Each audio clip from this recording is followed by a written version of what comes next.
On va ouvrir maintenant ensemble cette 16e cérémonie des palmes de la relation client. Et pour parler des candidatures de cette année, c'est le cabinet Colorado qui prépare chaque année les dossiers pour le jury des palmes, vous le savez. C'est Guillaume Passe qui vient nous en parler. Il n'attend que vos applaudissements. Guillaume Passe. Ça va ?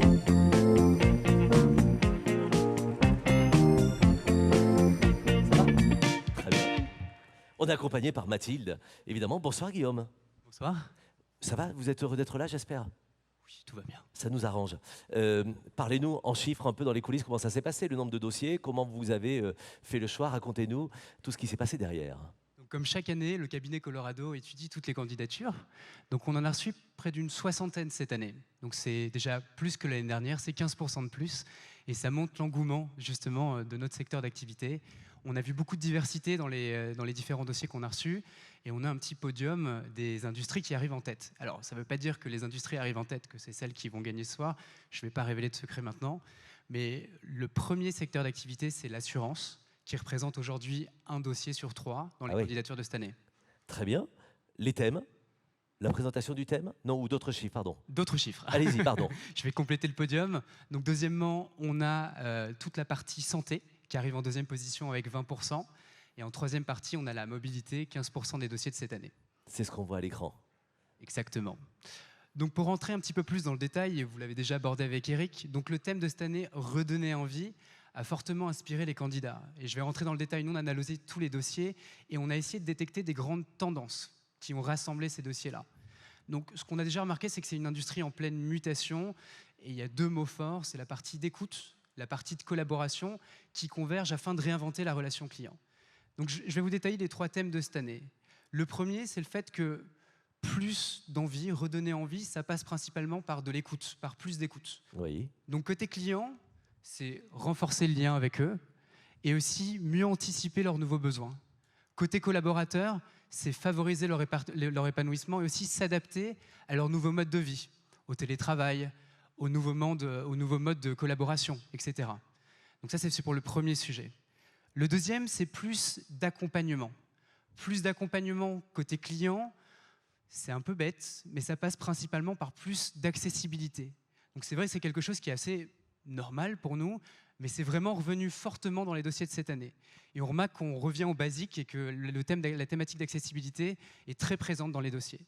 Et enfin, ça passe par le fait de pouvoir développer des innovations qui permettent de faciliter le quotidien des Français, de nos clients, au-delà de notre proposition de valeur. Et côté collaborateurs, c'est le fait de co-créer avec eux, de les aider à leur donner justement la possibilité de pouvoir aller au-delà et de les rendre vraiment acteurs de la transformation de la stratégie client de notre entreprise. Dernière partie, c'est la partie de la personnalisation. Donc, la personnalisation, voilà, c'est le fait de capitaliser sur le feedback client pour pouvoir proposer une expérience client qui soit unique, qui soit plus personnalisée. Ce qui nous a surpris cette année, et je rebondis sur ce que disait Eric tout à l'heure, c'est que seulement 7% des dossiers, hormis les jeunes pousses, ont mis en avant les nouvelles technologies comme l'IA générative, comme le métaverse, dans les dossiers. Donc qu'est-ce que ça veut dire ? Je pense que c'est déjà long de pouvoir adopter ces nouvelles technologies. Ce sera intéressant de pouvoir suivre l'année prochaine, justement, si c'est plus présent dans les dossiers. Vous suivrez ça pour nous, évidemment. Merci d'être venu lancer cette cérémonie. On Merci a tout dit, on n'a rien oublié. Non, on a tout dit. Bah, très bien, il ne manque plus que les applaudissements pour vous, cher Guillaume. Merci beaucoup, Guillaume, pour cette ouverture. Chez Sabio, nous accordons une grande importance à la prise de décision fondée sur des données concrètes afin d'améliorer les expériences de nos clients et celles de leur propre clientèle. Savez-vous pourquoi vos clients vous contactent ? Mais êtes-vous sûr de le savoir avec certitude ? Les suppositions ne sont qu'approximatives et elles ne vous fourniront pas les données concrètes nécessaires pour prendre des décisions éclairées. C'est là que le processus de Intent Capture et Analysis de Sabio peut vous être utile. En redirigeant un pourcentage des appels de vos clients vers notre moteur géré par IA ICNA, nous sommes en mesure d'identifier à distance et de manière transparente les raisons des appels, en collectant des données détaillées et précises directement à la source, sans aucune interruption de votre serveur vocal interactif. Tout cela se fait en posant simplement une question très rapide au client. Cela semble simple parce que ça l'est.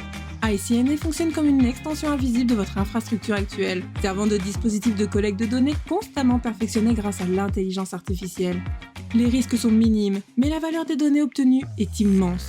Le résultat, une stratégie visant à réduire le nombre d'appels interrompus, à connecter les clients au bon agent dès le premier contact, à orienter des appels vers les services en libre service appropriés, ou encore à identifier les services en libre service dont vos clients ont besoin.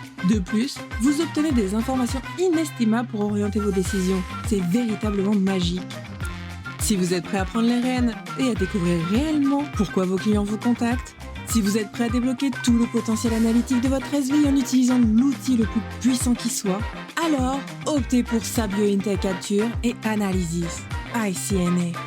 En seulement 8 petites semaines, nous sommes en mesure de capturer chaque intention des clients, vous permettant ainsi de prendre des décisions stratégiques plus rapidement et de découvrir un monde d'informations sur vos appels auxquels vous n'auriez jamais pensé pouvoir accéder.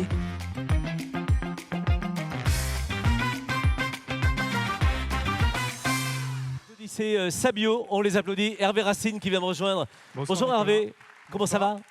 Bonsoir à tous. Très bien, bienvenue. Hervé, si j'ai bien compris, vous êtes un intégrateur de technologie. Vous êtes donc, vous, les experts techniques. Pas que. Pas que. Pas que. Donc, c'est vrai que ça fait 15 ans aujourd'hui qu'on intègre des centres de contact Oui. pour lesquels on apporte la meilleure de la technologie à nos clients. Mm. Mais on se différencie surtout par rapport à l'accompagnement en consulting, parce qu'avoir une bonne techno, c'est bien, mais savoir bien l'utiliser, en tirer un maximum de profit, c'est quand même beaucoup mieux. Évidemment. Ça plaît aux clients, ça fonctionne? Ça plaît aux clients, ça fonctionne. Pour quelques exemples, récemment, on n'a même pas parlé de technologie avec un client, puisqu'on l'a accompagné à remettre à plat l'ensemble de ses besoins métiers, en remettant le client au centre des préoccupations, et sans même, à un moment donné, se faire influencer par la technologie. Oui. Et ce, en amont d'un appel d'offres, justement, pour renouveler leur centre de contact. L'objectif était effectivement d'éviter de se faire influencer par la technologie dans les besoins métiers. Et le deuxième exemple, c'est un exemple qui me tient particulièrement à cœur. C'est un de nos clients qui est présent ce soir, qui s'appelle Kizio, qu'on a accompagné dans la mise en œuvre d'un centre de contact, et ensuite qu'on a accompagné avec un consultant au milieu de leurs équipes pendant plusieurs mois pour déterminer comment tirer le meilleur profit de la technologie. D'accord. Donc, ils sont là ce soir. Je pense qu'ils peuvent être fiers du travail qu'ils ont réalisé. Et nous, on est très fiers d'avoir participé avec eux, puisqu'ils sont aujourd'hui nommés aux Palmes européennes de la relation client, Très bien. qui ont lieu donc le 21 novembre à Londres. Et donc, un petit clin d'œil pour Eric aussi, parce qu'il est à l'origine de la création de ces Palmes européennes, Désolé pour en vous. 2004, je crois. Donc voilà, on est très fiers d'eux et très fiers de ce qu'on a fait pour eux. Il faut toujours dire aux gens qu'on aime, qu'on les aime. Ils vous avez fait une déclaration d'amour, on vous applaudit là-bas, pour ça, hein. bien sûr. Ils sont dans la loge là-bas et je pense qu'ils bien. peuvent être très fiers. Qu'est-ce que vous en déduisez de tout ça? Qu'est-ce qu'on en retient? On en retient que la technologie, c'est bien, et on en est convaincu, puisqu'on le fait depuis 15 ans, heureusement. Évidemment.